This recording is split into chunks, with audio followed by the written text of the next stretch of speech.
Hello दोस्तों, welcome to let education YouTube channel में आपका स्वागत है। तो अगर आप चैनल को सब्सक्राइब नहीं किए तो जाकर चैनल को सब्सक्राइब कर लीजिए, लाइक कीजिए और शेयर कीजिए। तो आज का मेरा टॉपिक है आदो वंश, होयसाल वंश, कदम वंश और गंग वंश और काकतीय वंश। तो इन हम पांचों राजवंशों के बारे में आज इस टॉपिक में पढ़ाएंगे। तो इन सभी वंशों के बारे में हम एक क्लास में क्यों पढ़ा रहे हैं, क्योंकि ये बहुत छोटे से चैप्टर हैं और एग्जाम की दृष्टि से बहुत कम पूछे जाते हैं। इसी कारण से हम इन सभी वंशों को साथ में पढ़ा रहे हैं। तो इसमें हम आज पढ़ाएंगे सबसे प्रथम आदो वंश। तो हम देखते हैं आदो वंश के बारे में। पहला इसमें पॉइंट है, देवगिरी के आदो वंश के स्थापना भिल्लम पंचम ने की थी। इसकी राजधानी देवगिरी थी।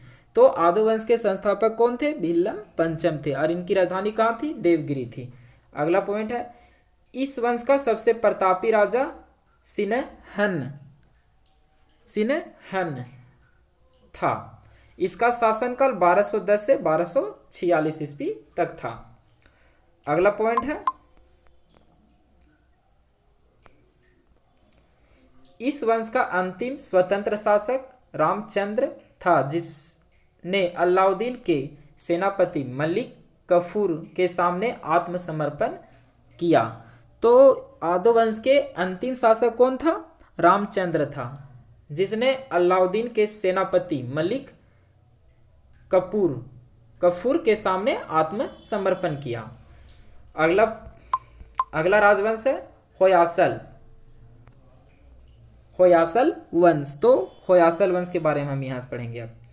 तो इसमें नंबर 1 पॉइंट है, द्वार समुद्र के होयसाल वंश की संस्थापना विष्णुवर्धन ने की थी। तो द्वार समुद्र के होयसाल वंश के संस्थापक कौन थे? विष्णुवर्धन थे। अगला पॉइंट है, होयसाल वंश आदो वंश की एक शाखा थी। तो जो होयसाल वंश है यह आदो वंश की एक शाखा थी, मतलब एक भाग थी। अगला पॉइंट है, बेलूर में चेन्ना केशव मंदिर का निर्माण विष्णुवर्धन ने 1117 ईस्वी में किया था। तो बेलूर में एक मंदिर स्थित है, चेन्ना केशव मंदिर का निर्माण किसने किया था? विष्णुवर्धन ने 1117 में किया था। अगला पॉइंट है इसमें, होयसाल वंश का अंतिम शासक वीर भल्लाल तृतीय था, जिसे मलिक कफूर ने हराया था। तो होयसाल वंश का अंतिम शासक कौन था? वीर भल्लाल तृतीय था, जिसे मलिक कफूर ने हराया था, जो अलाउद्दीन का सेनापति था। अगला पॉइंट है इसमें लास्ट, होयसाल वंश की राजधानी द्वार समुद्र था। तो होयसाल वंश का राजधानी कहाँ था? द्वार समुद्र था।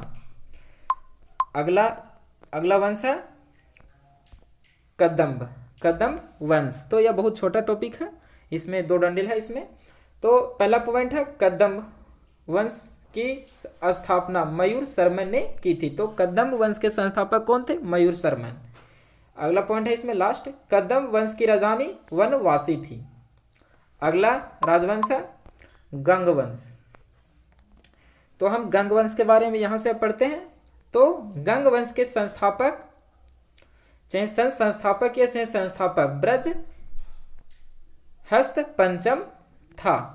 अगला पॉइंट है, अभिलेखों के अनुसार गंग वंश के प्रथम शासक कोकनी वर्मा था। तो अभिलेखों से ज्ञात होता है कि जो गंग वंश के प्रथम शासक थे वह कौन थे? कोकनी वर्मा था। अगला पॉइंट है, गंगों की प्रारंभिक राजधानी कोलार थी, जो बाद में तलकाड हो गई। अगला पॉइंट है, दत्तक सूत्र पर टीका लिखने वाला गंग शासक माधव प्रथम था। तो अगला राजवंश है काकतीय वंश।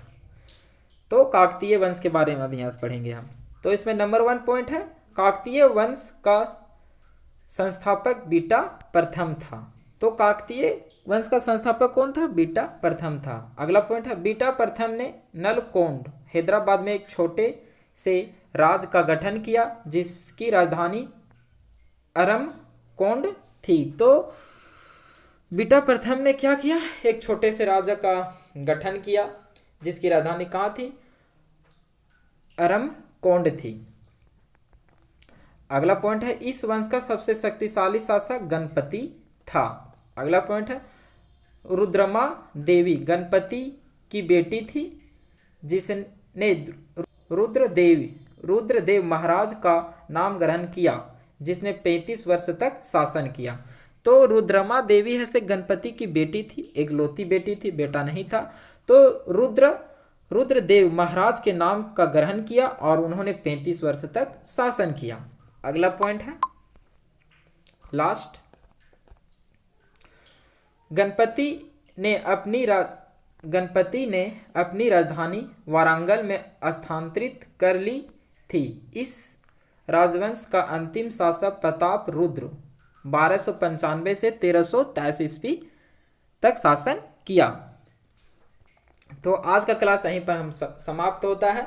हम नए क्लास में नए जोश, नए लक्ष्य प्राप्ति और नए उमंग के साथ फिर मिलेंगे नए टॉपिक के साथ। तो अगर आप चैनल को सब्सक्राइब नहीं किए तो जाकर चैनल को सब्सक्राइब कर लीजिए, लाइक कीजिए और शेयर कीजिए। अगर वीडियो अच्छा लगता है तो कमेंट कीजिए और शेयर भी कीजिए।